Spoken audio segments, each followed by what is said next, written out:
Everywhere don scatter as President Tinubu reshuffle his cabinet members, sacked 5 ministers and replaced them with 7. And people were reacting, say, why is Mr. President so adamant on this issue of cutting down the cost of governance? Why should he sack 5 and bring in 7 in this kind of economy? Others were reacting on the side of bringing in Bianca Ojukwu as one of his ministers, that is the Minister of Foreign Affairs. And some people were saying that Mr. President want to use that appointment to lure Igbo people to vote for him in 2027 presidential election. While others were saying Nehigaba, say Igbo people are not loyal to anybody like that. They are just loyal to doing the right thing. In fact, listen to what was trending on Arise News, because Rufai Oseni and Dr. Abati is on fire on this one. But as you are listening, share your thoughts and also do well to subscribe to my channel if you have never done that for more updates. And I'll be back. Let's go there. Good morning to you, viewers. Let's begin what's trending. With reactions trailing the cabinet reshuffle on Wednesday, President Bola Ahmed Tinubu announced the sacking of 5 ministers and named 7 new members of his cabinet. The president also swapped 10 others. And in the course, some ministers became senior ministers. Let's take a look at the president's tweet after the Federal Executive Council meeting, highlighting 8 key actions aimed at boosting efficiency in his administration. President Tinubu wrote, the approved actions are: 1. The Ministry of Niger Delta Development has been renamed the Ministry of Regional Development, overseeing all regional development commissions. 2. The Ministry of Sports Development has been wound up and its responsibilities transferred to the National Sports Commission to promote a vibrant sports economy. 3. The Federal Ministry of Tourism and the Federal Ministry of Arts, Culture and Creative Economy has been merged into the Federal Ministry of Art, Culture, Tourism and Creative Economy. 4. 10 ministers reassigned to new portfolios. 5 ministers have been discharged from their positions. 6. 7 new ministers have been nominated for Senate confirmation. 7. Shehu Diko appointed as chairman of the National Sports Commission.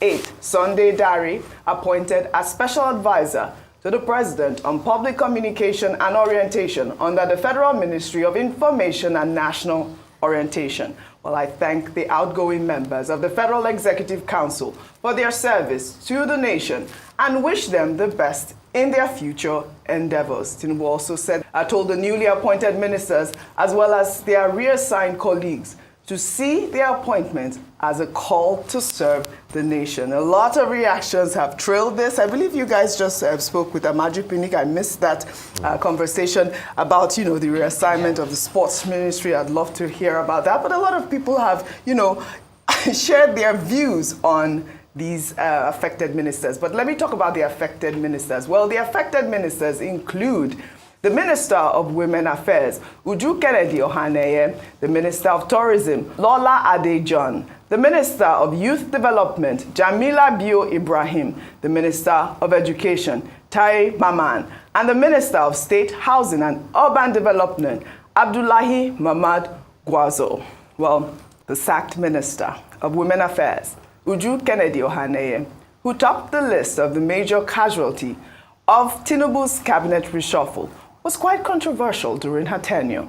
Users on social media have pointed out some of the scandals that probably led to her termination, including a threat to sue the United Nations over donor funds and a University of Calabar sexual harassment case where she was heard in a viral audio attempting to hush victims of sexual harassment, to which she later apologized. Well, at the just concluded United Nations General Assembly meeting held in New York, the minister spoke to Arise International correspondent Adefemi Akinsoya, boasting about her achievements, which has now gone viral. Let's take a listen.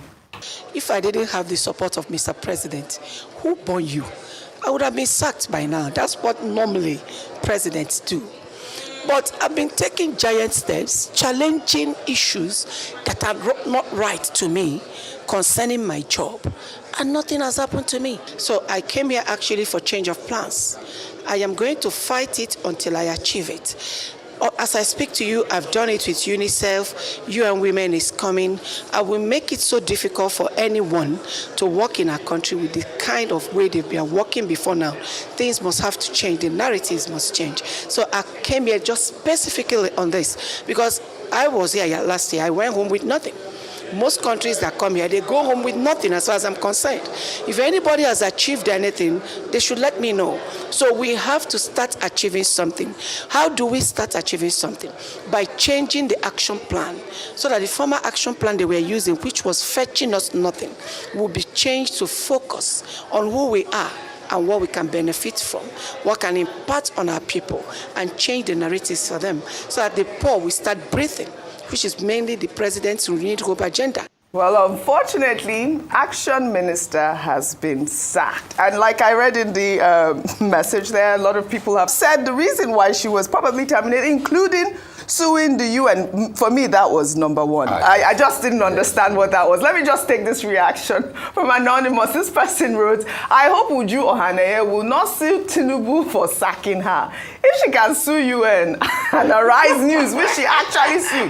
Who is Tinubu? Who born you? Who born you? Really, I thought that was a funny one. That's but true. Obviously, she did sue us. She did sue us. She did sue us. But I think that they would, Nigerians would say this is one of the ministers that actually deserve to be terminated because of some of those scandals. It's not me. That's the news out there. But she also wrote a letter of appreciation, which I'd like to read out. She wrote, I write to express my sincere gratitude to President Bola Ahmed Tinubu for the opportunity to serve as a minister of the Federal Republic of Nigeria. It has been an honor and a privilege to contribute to the development of our nation. I would also like to extend my heartfelt thanks to Senator Oluremi Tinubu, the First Lady of the Federal Republic of Nigeria, for her invaluable guidance and support during my tenure as Minister of Women Affairs. Her kindness and encouragement have been instrumental to my success.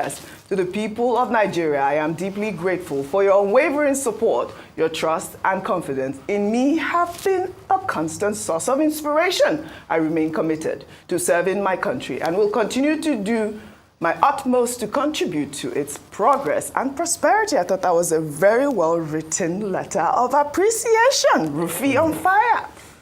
So, you see, apart from all the laughs, we need to now look deeply. What were Uju's problems? Big character flaw. See, you cannot live life without your character. You can lose wealth and gain it back. You can lose health and fix it. But once you lose character, you lose everything. There was somebody I was speaking to when she said she was going to sue you, and a top lawyer in President Tinubu's, circle.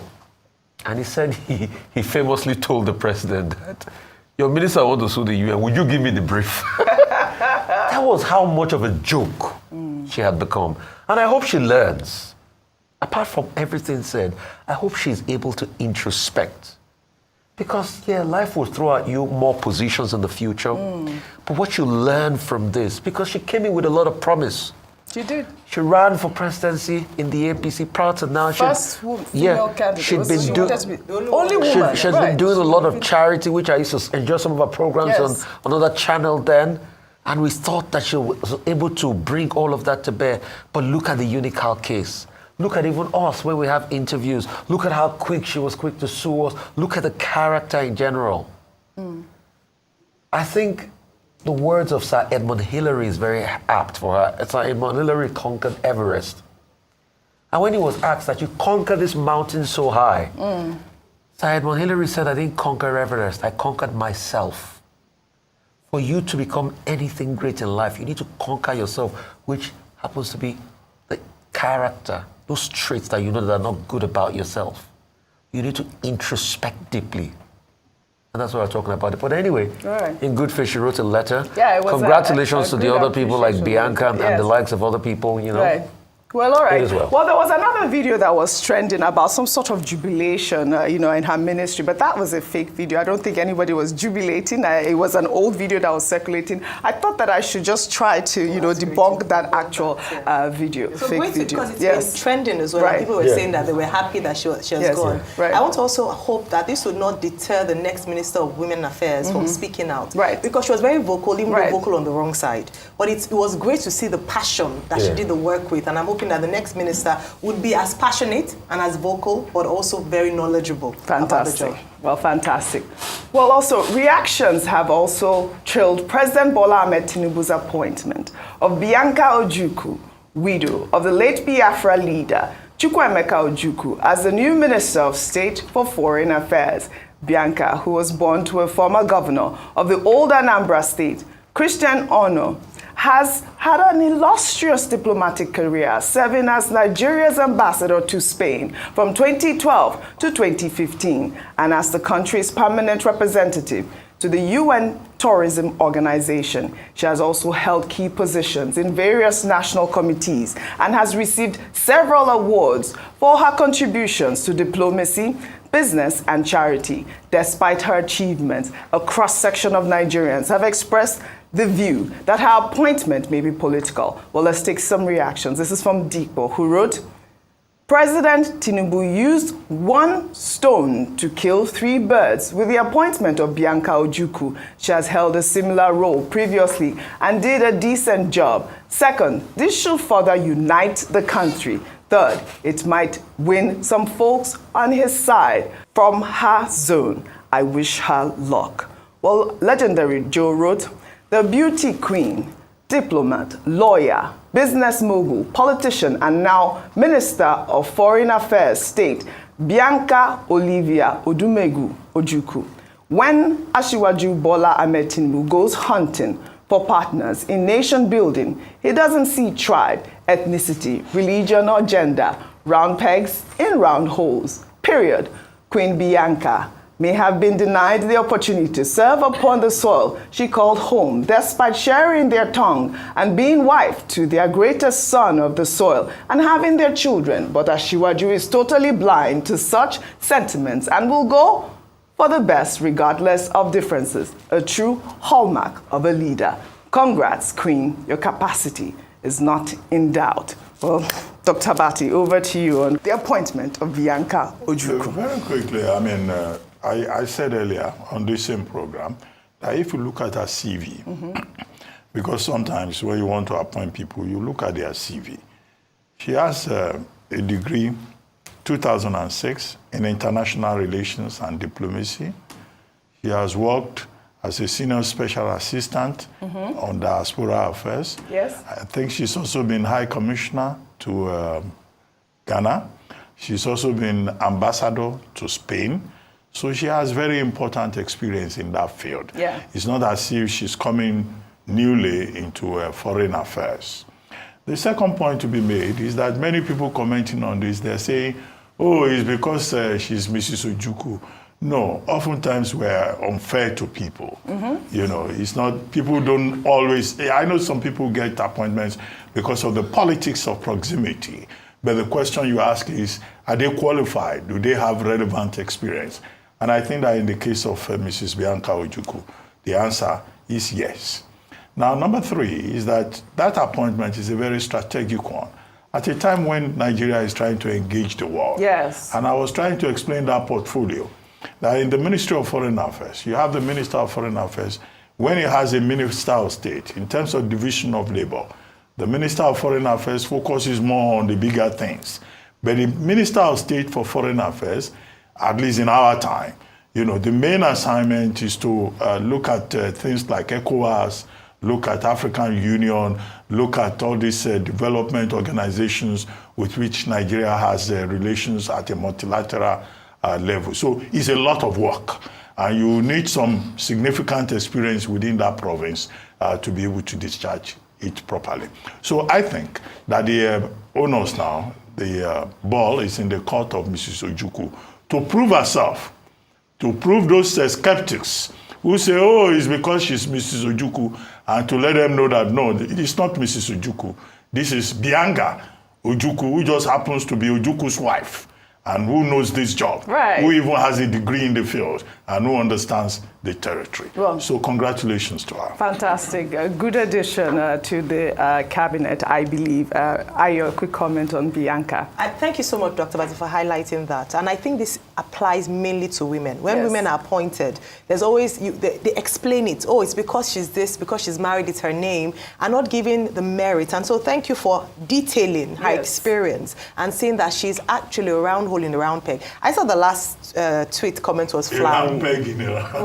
Round peg in a round hole in a round. Okay, yeah, it's the most important thing. Round peg in a round hole. So kudos to her, and again, absolutely true. She will prove herself, as with the other women there, Dr. Jumoke Odowole, the Minister of State for Education, Swaibu Said Ahmed, but also saying that the last comment was quite flowery, saying that, oh, he doesn't look at, he just puts, not all the appointments the ministers currently are round pegs in round holes. There are some ministers that have said ought not to be there, that we don't know why only 5 were discharged. Let's not go into the details of that, but some of them, we've not heard anything from them since they started. We can mention some Ministry of Blue Economy, what has happened there since it took over? The Ministry of Solid Minerals, what has happened there? So it's not just about putting people there and saying, let us actually dissect the progress they've made, the achievements, and so that we know that really and truly he appoints people who deserve to be there. Yeah, well, all right. Well, speaking about round pegs in round holes, here is a video of the new livestock minister, Idi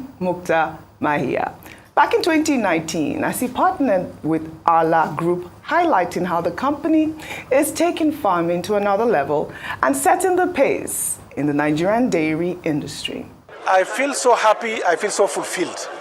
But more than that, I'm happy for the Federal Republic of Nigeria and our economy and our citizens going forward. But I foresee a huge, robust relationship between Wahala and some of these upcoming farms in the country. Instead of importing milk and exporting our jobs and profit, the milk can be processed here, the cows can be developed here for the benefit of the country. Well, all right. I mean, I just want to take one more reaction about this whole cabinet reshuffle. And this person, Yemtek, wrote, the entire changes did not take into consideration any reduction in the cost of governance. It rather added to the already over-bloated executive. You discharged 5 ministers in one breath and appointed 7 ministers for replacement. When will this government understand that the need for a slim government is desirable? I mean, he hit the nail on the head, but you know, the cabinet is still 48. He has 48 ministers. I mean, the fact that he has 7 new ministers does not take away from, you know, the reduction of his cabinet here. I mean, we now know that Betta Edu has been replaced, as well as Simon Bakola Long has been replaced. So I thought that tweet was quite important, that the Tinubu administration, President Bola Ahmed Tinubu, did not take into effect the whole idea of a slim cabinet, which is part of the Orosaye report that we've all been talking about. All right, let's take another story here. In Kwara State, where a video now making rounds on social media has shown the moment a motorcyclist stripped himself after his bike was seized by the personnel of the Federal Road Safety Corps who tried to extort him. Let's take a look.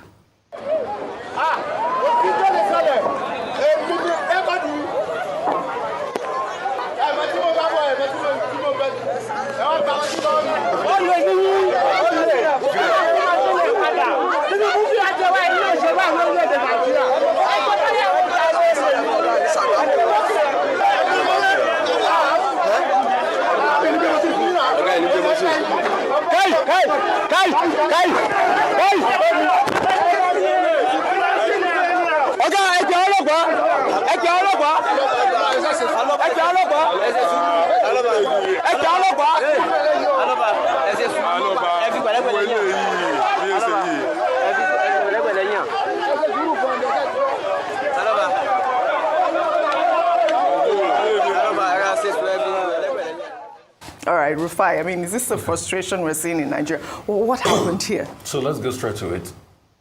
I don't know what happened, but if you had violated the law, this should not be condoned because you're just trying to subvert justice. But on the flip side of it, you talked about something. Is it the frustration we feel in the country? Probably yes. And I'll remind you of Mohamed Bouazizi. The fruit seller who only went to the authorities to be able to get a proper weighing scale for his fruit, and they tried to extort him. And Mohammed walked around that day feeling very dejected. The next thing Mohammed did was he set himself alight. And that was what triggered the Arab Spring, the death of Mohammed Bouazizi. That's the frustration a lot of people are facing. Probably that might be only his means of living and livelihood. And you want to take it away from him, he'll go crazy. He'll go crazy on the streets. And that's why we call on those in authority to please have a human face to the things they do.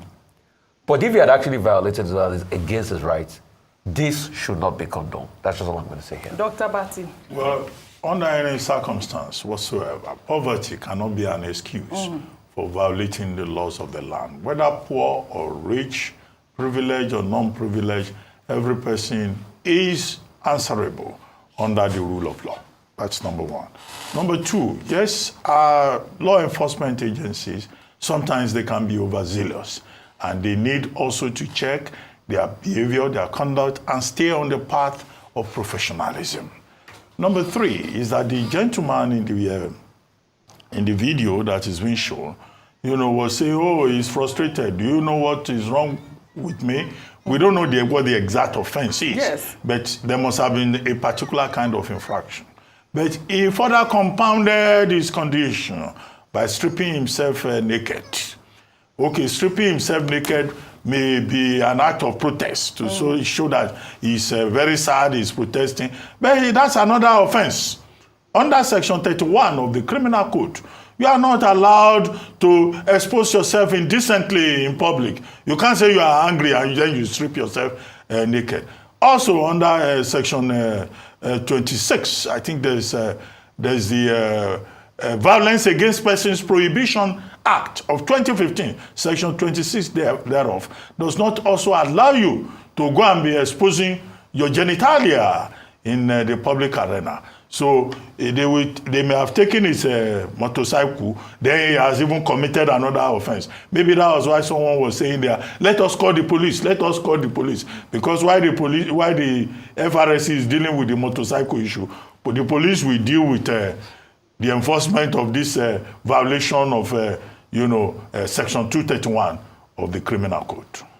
All right. Ayo, quickly. The man is frustrated, Dr. Batsi. Sometimes mental health can be an excuse for certain behaviors. Even when you go to court, some people would be, they'll evaluate their mental health, and that can excuse them for certain behaviors. The country is hard, and many of us have talked about the high-handedness of FRSC, VIO, these traffic officials, and how they need to be curtailed. And if he's saying that he was bullied into, he didn't agree for extortion from the stories we've heard, if that's the story, and then he sees this, but we've seen stories like this, it's not foreign. So if that is the cause for this, then we need to find a way for the FRSC officials on the road to be held accountable. Yeah. Is there a reporting channel? Maybe they need to start wearing body cams so that we can see the way they deal with road users and just be able to hold them to account. Don't frustrate people who are already frustrated and trying to make a living for themselves despite all odds. This is the point. All right, let's... concluded from just looking at the man that he has mental health issues. Well, I mean, someone who strips, we're not, we don't know. It's frustration. It's not just by looking at frustration video. can cause a lot of different I things. agree. Yeah. Frustration can cause a lot of takes different things something as for well. you to strip naked. I think so. It takes guts, right? You get the point. Now, you never finish, because so many things are still happening online. People were still asking different questions like, where is this man that just came from US? That man that was accusing Mr. President before the election and later joined him. In case if you know the person I'm talking about, type his name on the comment section. They were like, where is this man? Because everybody was thinking that he's going to collect one portfolio or the other. But we did not see anything or hear his name in the appointment that was made. Now, what do you think about the whole appointment? Considering what people were complaining about on the high cost of governance in the country, that they are saying that Mr. President should have considered cutting down on the cost of governance. Instead of sacking 5 to bring 7, he would have sacked that 5 and bring like 2 or so. Now, share your thoughts with me on the comment section. And of course, you know the vibe now. Click on that subscribe button, follow, and share for more updates. Because like this, we move.